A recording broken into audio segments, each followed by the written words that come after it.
23 avril 2008, 11h30 précise. Sur le parking ensoleillé d'une concession Volkswagen de Porto Vecchio, Richard Casanova ajuste sa montre en or. À 48 ans, cet homme aux tempes grisonnantes ignore qu'il ne verra pas le coucher du soleil. Derrière un muret de pierre, distant de seulement 5 mètres, une arme de guerre calibre .223 se positionne avec une précision militaire. Dans quelques secondes, l'une des figures les plus redoutées du banditisme corse s'effondrera sous les balles, déclenchant une guerre fratricide qui ensanglantera l'île de Beauté pendant 4 années consécutives. Mais comment un simple mécanicien de la Société nationale corse Méditerranée a-t-il pu devenir le cerveau du plus spectaculaire casse européen et l'architecte d'un empire criminel aux ramifications continentales? Pour comprendre comment Richard Pascal Casanova, surnommé Charles par ses pairs, est devenu le patron incontesté de la brise de mer, il faut remonter aux origines d'un empire criminel bâti sur l'audace et le sang. Né le 3 juillet 1959 dans les ruelles étroites de Bastia, rien ne prédestinait ce fils de commerçant balanier à devenir l'architecte de l'un des hold-up les plus spectaculaires de l'histoire européenne. Pourtant, 30 ans plus tard, son nom résonnera dans les commissariats de Genève à Naples, de Paris à Palerme, semant la terreur dans les milieux bancaires et faisant trembler les plus hautes sphères de la finance internationale. Bastia, fin des années 1970. Dans cette cité portuaire où se mélangent les parfums de maquis et l'odeur des ferries, une génération d'hommes cherche sa voie entre traditions insulaires et modernité continentale. Richard Casanova grandit dans ce creuset méditerranéen, bercé par les récits de résistance et les codes d'honneur ancestraux qui forgent l'âme corse depuis des siècles. Sa famille tient commerce en Balagne, cette région du nord-ouest corse réputée pour ses oliviers millénaires et ses villages perchés dominant la Méditerranée. Rien d'exceptionnel dans ce parcours bourgeois qui le mène tout naturellement vers un emploi stable à la Société nationale corse Méditerranée. C'est pourtant au vieux port de Bastia que tout bascule définitivement. Dans un bar aux murs suintant l'humidité salée, où les filets de pêche sèchent encore imprégnés d'embrun, se retrouvent chaque soir une vingtaine d'hommes partageant une vision commune de leur avenir. Pourquoi se contenter d'un salaire mensuel dérisoire quand l'argent circule à flot sur le continent ? Pourquoi accepter la médiocrité bourgeoise quand l'audace peut ouvrir les portes de la richesse? Cette assemblée informelle prendra bientôt le nom de brise de mer, référence poétique aux vents marins qui portent les navires vers des horizons plus riches et des destinées plus glorieuses. Francis Mariani devient rapidement l'âme charismatique de ce groupe naissant. Grand, brutal, doté d'une prestance naturelle qui impose le respect et la crainte à quiconque croise son regard, il incarne l'archétype du chef de clan corse tel que l'imaginent les continentaux. Main calleuse, voix grave, cicatrice discrète mais visible, il porte sur son visage buriné l'histoire d'une île qui ne s'est jamais soumise sans combattre. À ses côtés, Richard Casanova fait figure de stratège de l'ombre, celui qui planifie quand les autres exécutent, celui qui réfléchit quand les autres frappent, celui qui transforme la violence brute en instrument de pouvoir économique. Dès 1980, les premiers coups se multiplient avec une régularité d'horloge suisse. Hold-up de banques régionales dans les villes corses endormies, attaques de fourgons blindés sur les routes montagneuses où l'écho des détonations se perd dans l'immensité du maquis, raquettes d'établissements de jeux où les propriétaires apprennent douloureusement le prix de la protection. La brise de mer forge sa réputation dans la violence contrôlée et l'efficacité redoutable, chaque opération servant de carte de visite pour les suivantes. Mais Casanova voit plus loin que ces rapines locales qui, malgré leur rentabilité, limitent ses ambitions à l'échelle insulaire.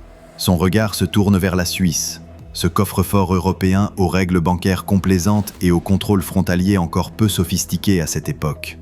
L'embuscade, minutieusement préparée selon leurs critères insulaires, tourne au cauchemar continental.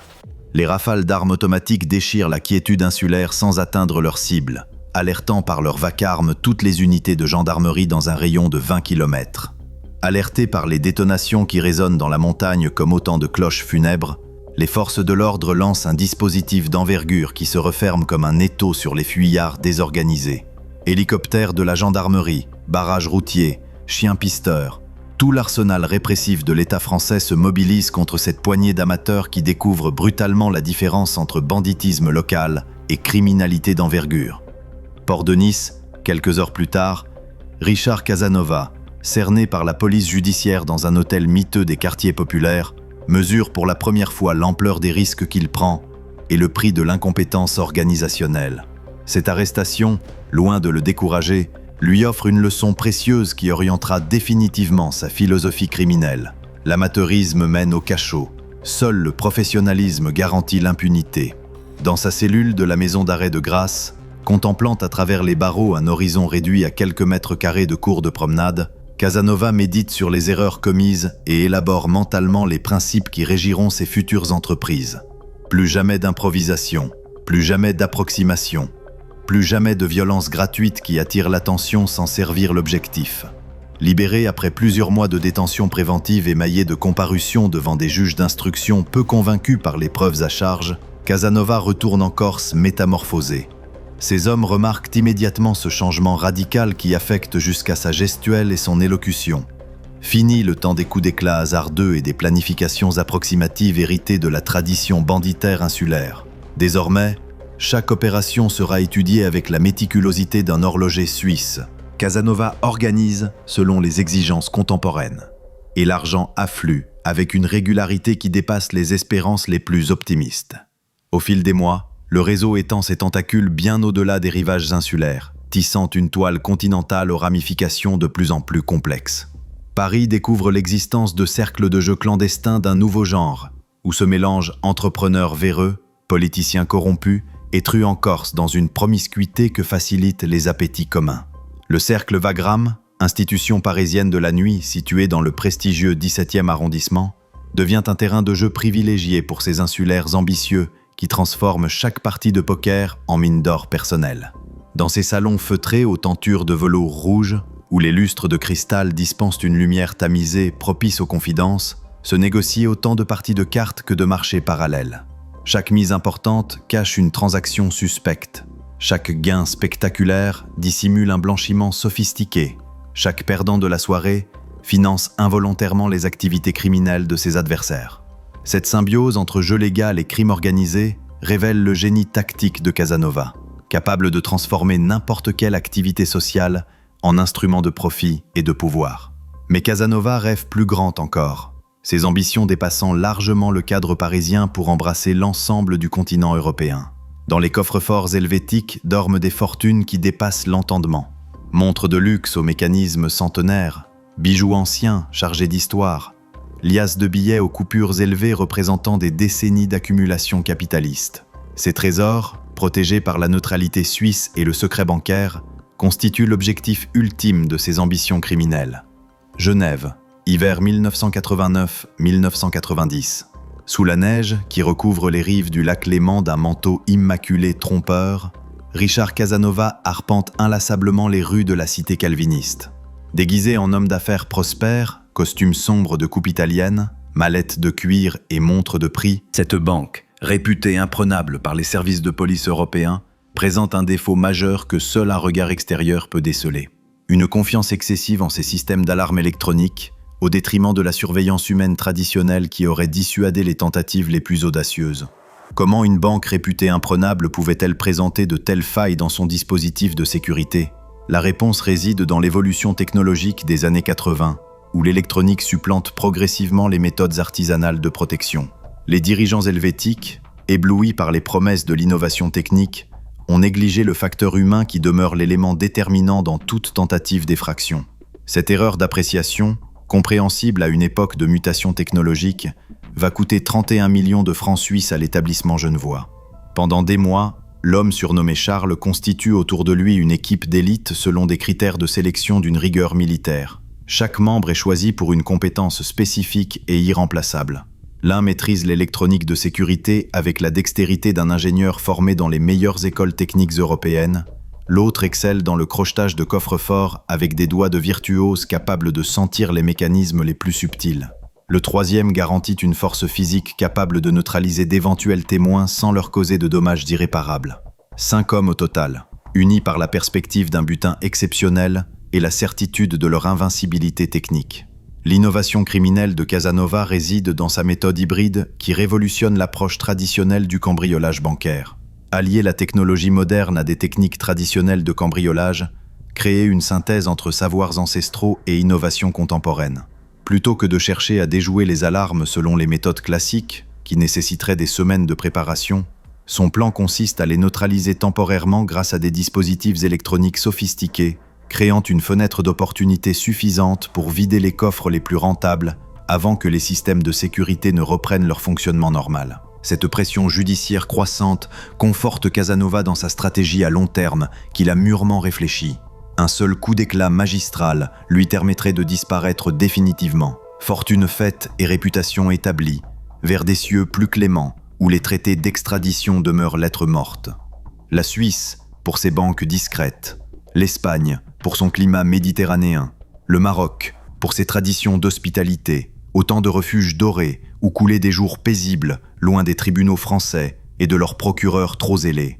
25 mars 1990, 2h47 du matin. Dans les rues désertes de Genève, où résonne seulement le clapotis du lac contre les quais de pierre taillés, 5 ombres progressent vers leur destin, avec la détermination silencieuse de soldats partant à l'assaut.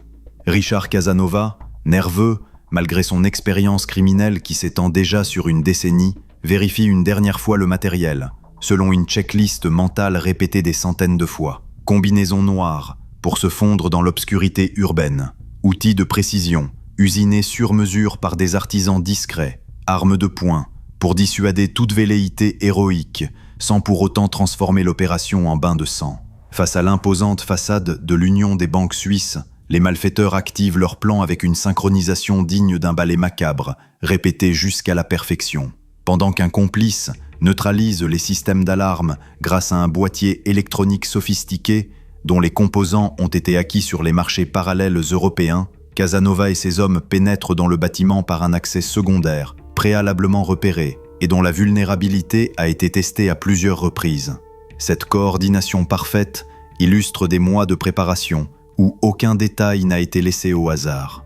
À l'intérieur, règne un silence oppressant, troublé seulement par le ronronnement des climatiseurs, maintenant une température constante, billets de banque aux coupures élevées, soigneusement rangés dans des chemises plastifiées, montres de luxe au mécanisme d'une complexité horlogère fascinante, bijoux précieux scintillant sous les néons blafards, lingots d'or portant les poinçons des plus prestigieuses fonderies européennes. La caverne d'Ali Baba helvétique révèle ses secrets les mieux gardés à ces corses audacieux qui réalisent le rêve de tout cambrioleur professionnel. Point par point, les cambrioleurs remplissent leurs sacs avec une sélection rigoureuse dictée par l'expérience et la logique économique. Priorité aux espèces facilement négociables qui ne laissent aucune trace identifiable, puis aux objets de valeur transportable dont la revente sur les marchés parallèles ne posera aucune difficulté technique. Cette méthode, fruit d'une réflexion approfondie sur l'écoulement optimal du butin, distingue cette opération des cambriolages amateurs où l'émotion prime sur la raison. 4 heures plus tard, quand l'alarme retentit enfin dans les commissariats genevois, provoquant un branle-bas de combat général, les malfaiteurs ont déjà franchi la frontière française avec leur fabuleux butin, roulant sur l'autoroute vers leur refuge préétabli. 31 millions de francs suisses, soit environ 21 millions d'euros actuels, représentant un poids total de 220 kg de billets qui nécessite une logistique de transport sophistiquée. Jamais un hold-up n'avait rapporté autant en Europe occidentale, établissant un record qui demeurera inégalé pendant des décennies. L'onde de choc dépasse largement les frontières helvétiques pour ébranler l'ensemble du système bancaire européen. À Paris, le ministère de l'Intérieur mesure l'ampleur du défi posé par cette criminalité organisée d'un nouveau genre qui défie les États les plus policés. À Rome, les services de renseignement s'interrogent sur les connexions éventuelles entre mafia sicilienne et banditisme corse, redoutant l'émergence d'une internationale criminelle méditerranéenne. À Londres, Scotland Yard révise ses procédures de sécurité bancaire en intégrant les leçons de l'affaire genevoise dans ses manuels de formation. Réfugié dans une villa cossue de la Costa del Sol espagnole, face à une Méditerranée d'un bleu profond qui s'étend jusqu'aux côtes africaines, Richard Casanova contemple l'horizon en réfléchissant à son avenir et aux défis logistiques que représente sa fortune soudaine. Ces 31 millions de francs suisses représentent certes une richesse colossale qui le place au niveau des plus grands fortunats européens. Mais leur blanchiment nécessite une infrastructure sophistiquée qu'il faut désormais mettre en place avec la même méticulosité que l'opération genevoise. Dans sa villa de la Costa del Sol, Casanova savoure son champagne Dom Pérignon en contemplant un coucher de soleil à 21 millions d'euros. Mais cette richesse soudaine devient paradoxalement un fardeau logistique majeur qui complexifie son existence. Comment faire circuler discrètement 220 kg de billets sans attirer l'attention des douanes européennes, équipées de technologies de détection de plus en plus performantes. Comment transformer cet argent liquide en investissement légitime, sans déclencher les alertes bancaires automatisées qui surveillent désormais tous les flux financiers suspects?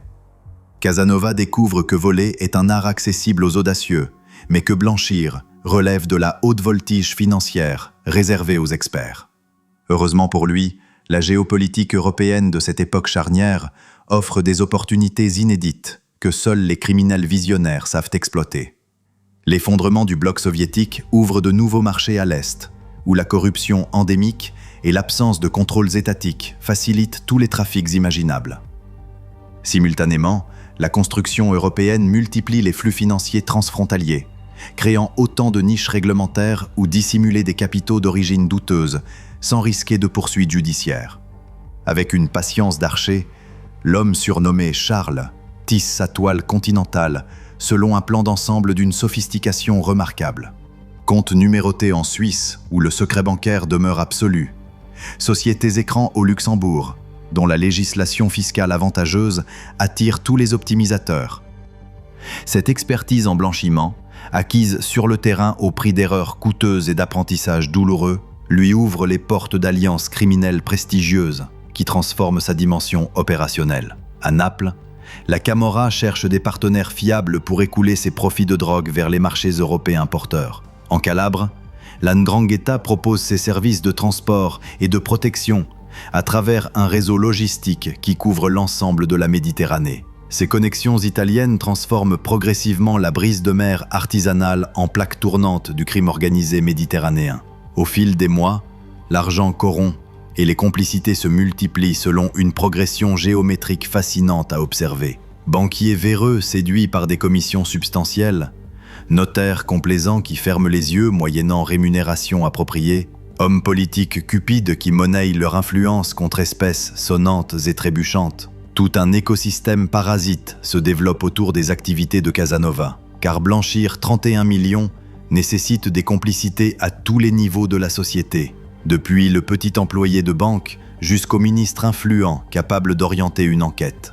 Sur l'île de Beauté, cette prospérité soudaine ne passe pas inaperçue et suscite des interrogations dans les milieux traditionnalistes qui voient d'un mauvais œil cette modernisation des méthodes criminelles. Les autorités judiciaires corses, longtemps complaisantes envers le banditisme traditionnel, considéré comme faisant partie du folklore insulaire, découvrent avec effroi l'existence d'organisations criminelles capables de défier les États européens les plus puissants. Mais Richard Casanova, fort de son nouveau statut et de ses ressources financières considérables, a pris soin de s'entourer des meilleurs avocats pénalistes et de nouer les relations nécessaires pour retarder indéfiniment les poursuites éventuelles. Désormais, chaque opération de la brise de mer bénéficie de moyens logistiques exceptionnels qui la hissent au niveau des organisations criminelles les plus sophistiquées. Les jeux d'argent clandestins de la capitale française, loin des paillettes tape à l'œil de Monte-Carlo, Paris cache dans ses arrondissements bourgeois des cercles de jeu où transitent chaque nuit des fortunes considérables dans une opacité totale.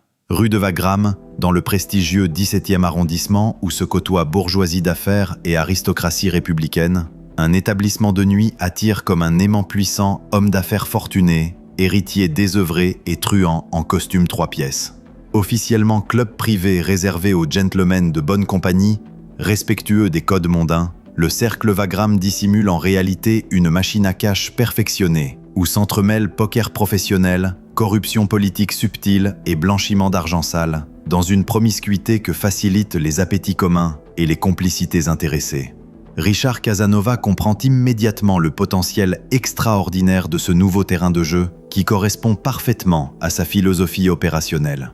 Contrairement au hold-up spectaculaire qui attire l'attention médiatique et mobilise les forces de police, les cercles de jeu fonctionnent dans l'opacité la plus totale, selon des règles non écrites que respectent tous les participants. Aucun témoin indiscret susceptible de témoigner devant un tribunal, aucune caméra de surveillance gênante qui pourrait identifier les protagonistes, seulement des hommes cupides réunis autour de tapis verts où les millions changent de main au rythme des cartes distribuées et des dés lancés.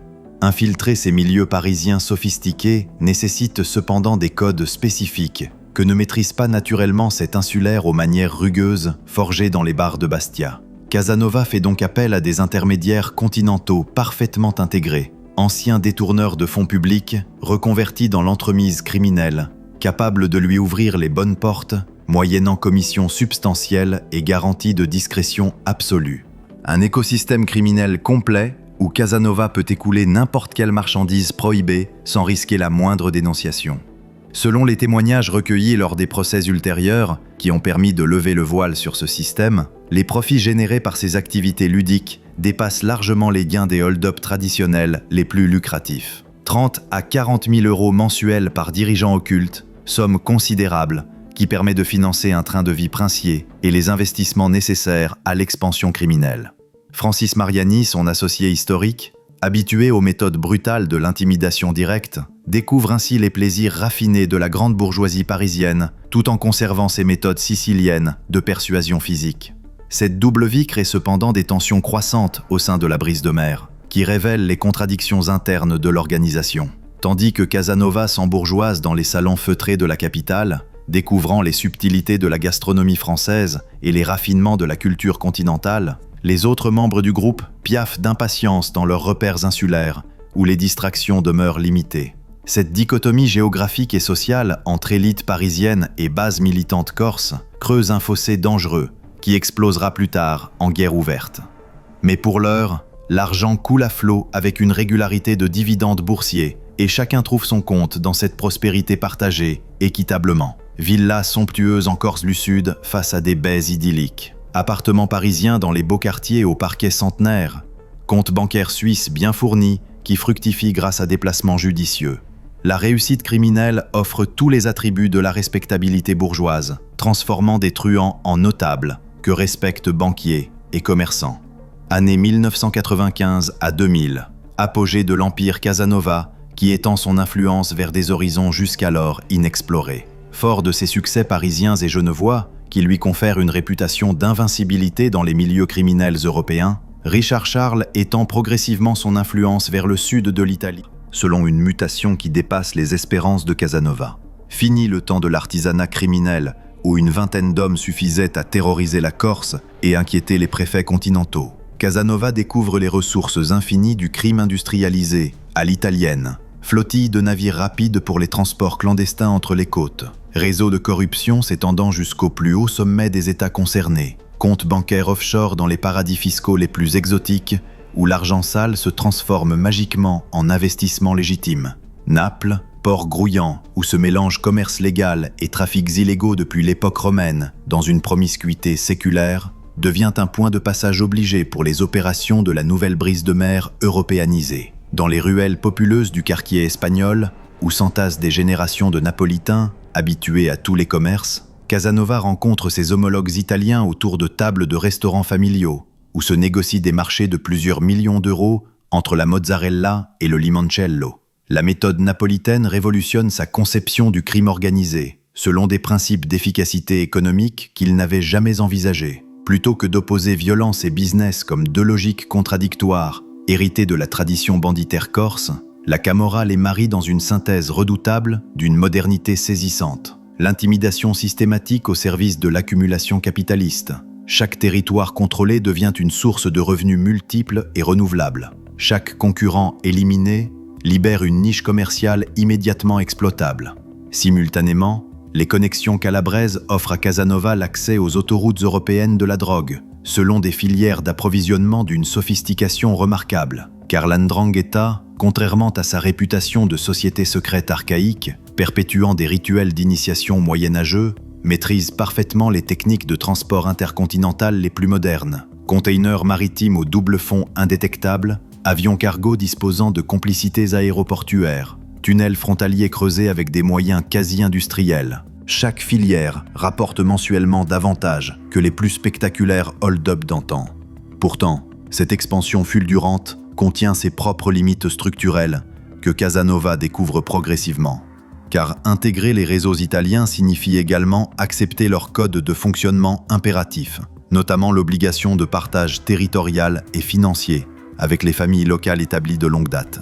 Casanova, habitué à l'indépendance insulaire et aux décisions autocratiques, découvre progressivement qu'il devient un rouage, certes important, mais néanmoins subordonné, d'une machine criminelle qui le dépasse et dont il ne contrôle plus tous les mécanismes.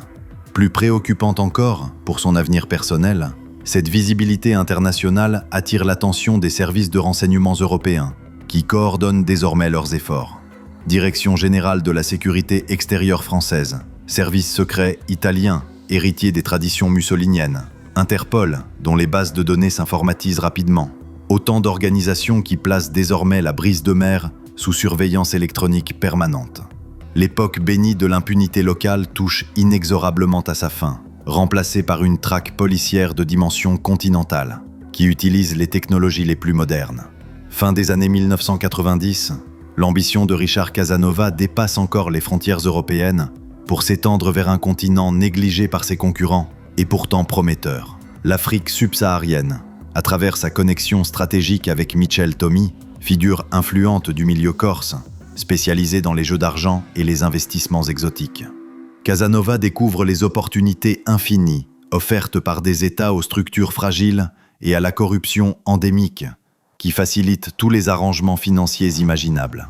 L'Afrique francophone, fraîchement décolonisée et conservant avec l'ancienne métropole des liens privilégiés, maintient des relations économiques qui facilitent tous les trafics, selon des mécanismes rodés par des décennies de pratiques.